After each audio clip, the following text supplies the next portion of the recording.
ನಮಸ್ಕಾರ. ಆರ್ಫ ನ್ಯೂಸ್ಗೆ ಸ್ವಾಗತ. ವಿಜಯನಗರ ಜಿಲ್ಲೆ ಕೊಟ್ಟೂರು ತಾಲೂಕು ದಂಡಾಧಿಕಾರಿಗಳ ಕಚೇರಿ ಮುಂದೆ ಗ್ರಾಮ ಲೆಕ್ಕಾಧಿಕಾರಿಗಳ ಅನಿರ್ದಿಷ್ಟಾವಧಿಗೆ ಮುಷ್ಕರ ನಡೆಸಲಾಯಿತು. ಗ್ರಾಮ ಲೆಕ್ಕಾಧಿಕಾರಿಗಳು ತಮ್ಮ 17 ಬೇಡಿಕೆಗಳೊಂದಿಗೆ ತಮ್ಮ ಕರ್ತವ್ಯವನ್ನು ಸ್ಥಗಿತಗೊಳಿಸಿ ಮುಷ್ಕರದಲ್ಲಿ ಭಾಗವಹಿಸಿದ್ದರು. ಇವರಿಗೆ ಬೆಂಬಲ ಸೂಚಿಸಲು ನಿವೃತ್ತ ಗ್ರಾಮ ಲೆಕ್ಕಾಧಿಕಾರಿಗಳು ಹಾಗೂ ನೌಕರರ ಸಂಘದ ಹಾಲಿ ಜಿಲ್ಲಾಧ್ಯಕ್ಷರು ಸೇರಿ ಬೆಂಬಲ ಸೂಚಿಸಿರುವುದು ಕಂಡುಬಂದಿತು.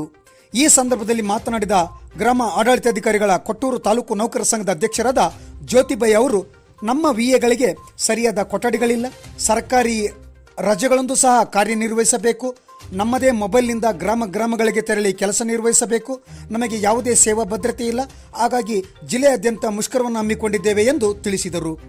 ರಾಜ್ಯ ನೌಕರರ ಸಂಘದ ಕೊಟ್ಟೂರು ತಾಲೂಕು ಘಟಕದ ಅಧ್ಯಕ್ಷರಾದ ಜಗದೀಶ್ ಹಾಗೂ ನಿವೃತ್ತ ಗ್ರಾಮ ಲೆಕ್ಕಾಧಿಕಾರಿಗಳಾದ SP ಬಸವರಾಜ್ ಮತ್ತು ನಿವೃತ್ತ ಶಿಕ್ಷಕರಾದ ಈಶ್ವರ್ ತುಕರಾಣಿ ಇವರುಗಳು ಮಾತನಾಡಿ, ಇಂದು ಕೆಲಸ ನಿರ್ವಹಿಸುವ ಗ್ರಾಮ ಲೆಕ್ಕಾಧಿಕಾರಿಗಳಿಗೆ ಕನಿಷ್ಠ ಸೌಲಭ್ಯಗಳು ಸಿಗದ ಪರಿಸ್ಥಿತಿ ಬಂದೊದಗಿದೆ. ಯಾವುದೇ ಬದ್ಧತೆಗಳಿಲ್ಲದೆ ಕೆಲಸ ಮಾಡುವಂಥ ಸ್ಥಿತಿ ನಿರ್ಮಾಣವಾಗಿದೆ. ಹಾಗಾಗಿ ನಾವುಗಳು ಪರೋಕ್ಷವಾಗಿ ಇವರ ಮುಷ್ಕರಕ್ಕೆ ಬೆಂಬಲ ಸೂಚಿಸಿದ್ದೇವೆ ಎಂದು ತಮ್ಮ ಮಾತುಗಳಲ್ಲಿ ವ್ಯಕ್ತಪಡಿಸಿದರು.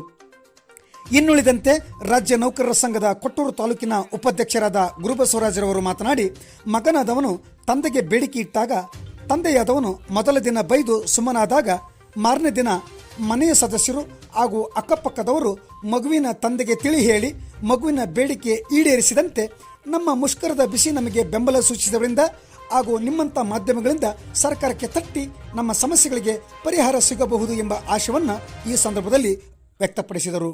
ಕೊನೆಯದಾಗಿ ಗ್ರಾಮ ಲೆಕ್ಕಾಧಿಕಾರಿಗಳು ಹಾಗೂ ನಿವೃತ್ತ ವಿಎಗಳು, ನೌಕರರ ತಾಲೂಕು ಸಂಘದ ಅಧ್ಯಕ್ಷರು, ಉಪಾಧ್ಯಕ್ಷರು ಮತ್ತು ಗ್ರಾಮ ಸಹಾಯಕರ ಸಮ್ಮುಖದಲ್ಲಿ ತಾಲೂಕು ದಂಡಾಧಿಕಾರಿಗಳಾದ ಅಮರೇಶ್ ಕುಂಬರ್ ಅವರಿಗೆ ತಮ್ಮ ಬೇಡಿಕೆಗಳ ಮನವಿ ಪತ್ರವನ್ನು ಸಲ್ಲಿಸಿದರು.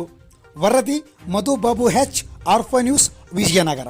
ಲಕ್ಷಕ್ಕಿಂತ ಜಾಸ್ತಿ ಕರ್ನಾಟಕ ರಾಜ್ಯದಲ್ಲಿ ವೇಕೆಂಟ್ ಇದಾವೆ ಎಲ್ಲ ಇಲಾಖೆಯಲ್ಲಿ. ಅದರಲ್ಲಿ ಇವರ ಒತ್ತಡ ಹೆಚ್ಚಿಗೆ. ಈ ಗ್ರಾಮ ಆಡಳಿತಾಧಿಕಾರಿ ಏನಿದ್ದಾರೆ, ವಿಲೇಜ್ ಅಕೌಂಟೆಂಟ್ಸು, ಅವರಿಗೆ ಅವರ ಮಾಡ್ತಾ ಇದ್ವಿ ಸರ್. ಫಸ್ಟಿಂದನೂ ನಾವು ಮನವಿ ಕೊಡ್ತಾನೆ ಬಂದಿದ್ದೀವಿ ಸರ್. ಅಂದರೆ ಈ ರೀತಿ ಅನಿರ್ದಿಷ್ಟಾವಧಿ ಮುಷ್ಕರ ಕೈಗೊಂಡಿಲ್ಲ ಸರ್. ಈಗ ಸ್ವಲ್ಪ ಸರ್, ನಾನು ಗುರುಬಸವರಾಜ್ ಅಂತೇಳಿ ಕರ್ನಾಟಕ ರಾಜ್ಯ ಸರ್ಕಾರಿ ನೌಕರರ ಸಂಘದ ತಾಲೂಕು ಘಟಕದ ಉಪಾಧ್ಯಕ್ಷನಾಗಿ ಕಾರ್ಯನಿರ್ವಹಿಸ್ತಾ ಈ ಕಂದಾಯ ಇಲಾಖೆಯಲ್ಲಿ ಬೆರಳಚುಗಾರನಾಗಿ ಕೆಲಸ ನಿರ್ವಹಿಸ್ತಿದ್ದೇನೆ. ನಮ್ಮ ಕೇಂದ್ರ ಸಂಘ ಕಂದಾಯ ಇಲಾಖೆಯ ನೌಕರರ ಸಂಘದವರು ನಮಗೆ ಏನು ನಿರ್ದೇಶನ ನೀಡಿದ್ದಾರೆ ಅಂದರೆ, ನಮಗೆ 7 ದಿನ ಮುಂಚಿತವಾಗಿ ನಾವು ಸರ್ಕಾರದಲ್ಲಿ ಮನವಿ ಕೊಟ್ಟು ನಾವು ಪರವಾನಗಿ ತಗೋಬೇಕಾಗಿತ್ತು. ಹಾಗಾಗಿ ಅವರ ನ್ಯಾಯಯುತ ಬೇಡಿಕೆಗಳು ಖಂಡಿತವಾಗಿ ನ್ಯಾಯಯುತವಾಗಿದ್ದವು. ಆ ಎಲ್ಲ ಬೇಡಿಕೆಗಳು ಈಡೇರಬೇಕು.